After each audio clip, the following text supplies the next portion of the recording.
So you mentioned the liver, and it's this organ that I really focus a lot on because it's you gotta love your liver. It does everything. It's that Yeah. detox organ, but it's also what metabolizes proteins and fats so your body can use it. So how does insulin resistance affect the liver, which then causes weight gain? Because people will say, with age, but it's not just age, it's with time that the liver function is getting worse and worse as you get older. And then all of a sudden, I'm eating the same things, I'm doing the same workout, and I can't lose weight. I mean, I know you have heard it. Craig, I've not changed anything and I'm starting to gain weight. I've just put on 10 pounds in a month. Where's this coming from? And I always look to the liver and is it functioning and what's going on. So, can you touch on the liver and its role in weight loss and insulin resistance? Yeah, I mean, you're right. The liver does so much for us. It takes, free fatty acids and turns it into ketones for fuel source for the brain when you're eating low carbohydrate. Back to the Randall cycle, as it's storing off the fat and trying to deal with all this glucose. If it runs out of storage space in your liver or your muscles, which by the way, that 1,500 to 2,000 calories of storage in your liver and muscle as glycogen, uh, a good chunk of that, most of it, is in the muscle. And when it's in the muscle, it's locked away in the muscle. You can't bring it back out.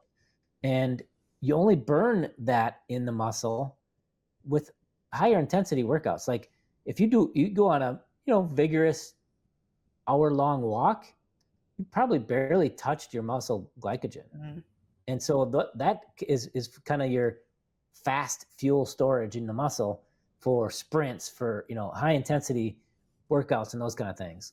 Um, and so what's left is the liver. So you got, like, I don't know, 400 calories of storage in the liver that's rapidly available to the body. And when you max that out, now the body has no choice but to take that excess glucose, turn it into fat, and store it away. So these are a lot of the things that the liver is doing and handling during this process. And guess what? When you get a fatty liver, all that starts to get impaired, and all these processes that the liver's got to do gets impaired. And so it's really important to start. Number one is to reverse that fatty liver. Is going to be your biggest benefit in a lot of these situations, because the first thing the body, there's actually been some things where they've looked at this, done scans, and one of the first places your body's going to pull the fat is from the liver and the organs that it doesn't want it in. So as you get your macros right and start losing fat, that's one of the first areas it's going to pull it away from, which is good because that'll improve your function and all of that. Beyond that, yeah, there could be a lot of factors, that can create that sort of situation. Everything from, changes in hormones and menopause will obviously affect some of those things.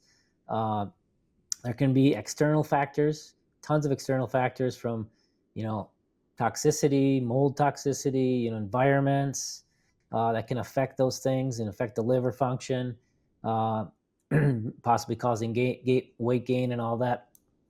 Excuse me. And there can be other medications can definitely cause this, and messing with hormones. And people see this all the time. They'll take a antibiotic and they'll gain 5 pounds because it's just messing up the microbiome in the body. So there's lots of factors that can cause it, but yeah, liver health, I think, can really help improve that situation, either by supporting it or getting the things out of the environment that might be causing it, like the mold or whatever the environment that might be causing some of these issues. I did a podcast a little bit ago about the fact that it's not sugar as the number one cause of obesity in children, it's the chemicals. Now, Mm. obviously, sugar and the processed foods are a huge factor, but Yeah. these chemicals that have no calories, no carbs in them, they're disrupting the gut microbiome, the liver, and the Yeah. body just cannot process what you're giving it. Um, Yeah. so Yeah. that is another factor. It's a huge factor, and I think we underestimate it. It's not just the chemicals in the environment, but the plastics. I Yeah. mean, it's really shocking how much of these microplastics. There's been a lot of studies coming out on this, Mhm. and how much of that is proliferated through our bodies. Everything from, you know, human testicles, finding microplastics into heart, in human hearts, finding these microplastics. And one of the recent studies I saw was on the brain. They looked at multiple people, autopsies. They analyzed the brains. They found these microplastics. Some of them down to, I think it was like twice the size of a virus. Mm, So they're tiny microplastics, but they found in these brains that they analyzed a, a teaspoon, or a spoonful of microplastics in their brains. right. And that was the on average, the brains of the people that had Alzheimer's or dementia had 3 times as much microplastics in their brain as the ones who didn't. I think we're underestimating how much of the microplastics are causing or exasperating these diseases and problems.